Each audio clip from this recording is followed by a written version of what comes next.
ГСП онлайн. Городские новости сейчас. Вторник, 17:30, Ледовый дворец имени Капустина.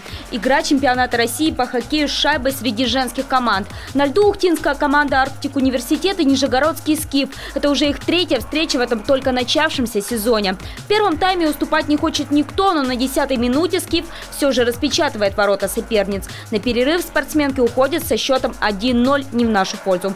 Но уже на первой минуте второго периода ухтинки отыгрываются. Шайбу забивает 81-й номер Александра Хусак.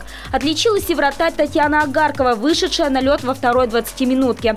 На отдых девушки отправляются с равным счетом. Но в последнем тайме картина меняется. То ли ухтинкам не хватает силы настроя, то ли на «Скиф» действует увещевание тренера. Заканчивается матч обидным счетом 4-1 в пользу нижегородских хоккеисток.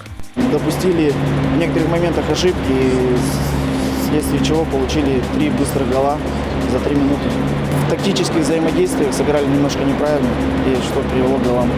Но борьба в этом матче все же шла, что называется, не на жизнь. Уже в первом периоде одна из игроков «Скифа» уехала с поля с переломом ключицы. Еще одна потеряла сознание в третьем тайме. К слову, первую игру с нижегородками в этом сезоне ухтинский «Арктик» все же выиграл. Правда, вторая тоже закончилась победой «Скифа». Итог вот этой мини-серии из 3 игр, он был достаточно непредсказуемый. Конечно, мы хотели выиграть все 3 матча или хотя бы выиграть серию домашнюю, но не получилось. Все впереди. Я вижу, что команда наша прибавляет. Новые хоккеистки, которые влились в наш коллектив, они, так сказать, весьма эффективно работают.